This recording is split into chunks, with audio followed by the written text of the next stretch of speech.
All right, Honorable Wandeto. Yes, please. And then these prices are not always where they are. Yeah. In fact, just before the election, a litre of petrol was retailing at 159 shillings because of the subsidy that was then. Now there's that new thing called stabilization. The president said it's not a subsidy of 7 shillings. If you look at the international petroleum prices, they've been on a rise, but not as high as they were many months ago. I'll get to the figure shortly. But the reality is, partly why the prices are behaving the way they are is because of the Finance Act, 16% VAT that has doubled the VAT charge. As a people's representative, what do you think when you see an economy continuing to bite because of the petroleum prices, energy prices in the country? Some of the energy price issue is a serious one, and is a global problem. The cost of petroleum globally has been rising. We know what is happening as far as the exchange rate is concerned, which is also piling more pressure on the prices.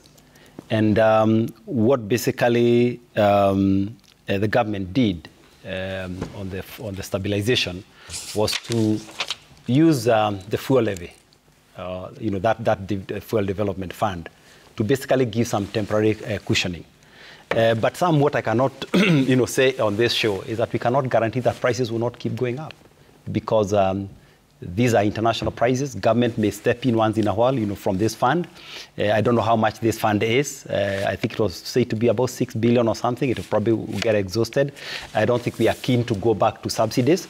So it is sad but true that there is a likelihood that the prices of petrol will keep rising in line with the international prices.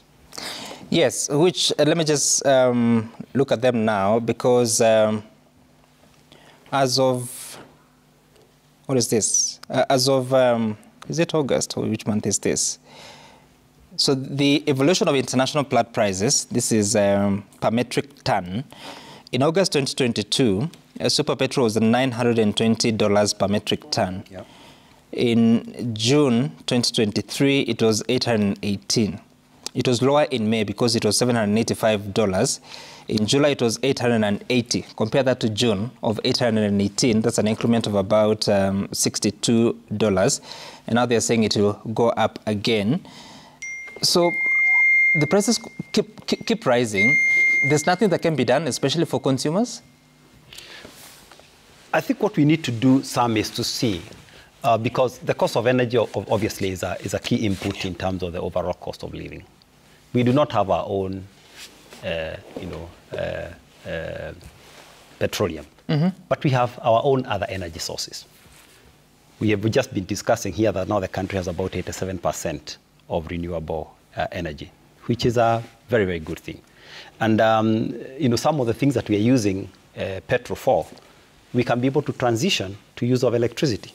For example, things like electric vehicles, electric motorcycles. I think what we need to do as a country... But what do I do to my car that uses petrol?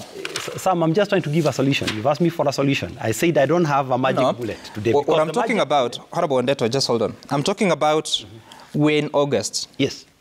Starting in the next few days will be in September. Yeah. And September 14th, there's likelihood that the pump prices will be increased because of the international prices.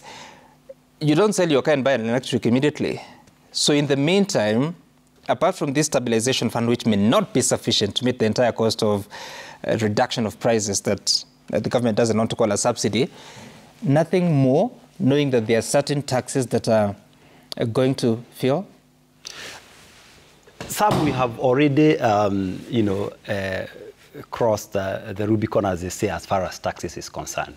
I think we are, the 16% VAT is now in effect, and we have agreed that we are not going back to the subsidy regime, which was very, very expensive and also pretty wasteful.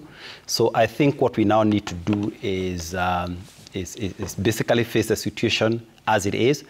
However, if you look at energy from an overall cost of living mix, I think the higher prices of energy will be compensated by some of the things that are coming lower. For example, as we speak, we know the cost of food is coming lower. Yeah, we are addressing other issues, and the overall cost mix or the overall purchasing power of the Kenyans will remain the same if at least we can reduce the cost of food, even if things like fare and whatever go up.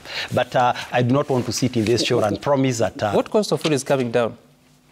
Well, the food inflation is now down to, I think, about 8.9%, if you check your statistics. What down from about 10 coming down? Down from about 10.3, the cost of potatoes, the cost of vegetables. Now maize we are about to get into a harvest. We expect the cost of flour to come down. It's actually down. It's actually coming down. Quite down. So how much is unga there? By half. How much is unga there? Look, they always have to decouple these things. You go to the supermarket, you won't get the right price.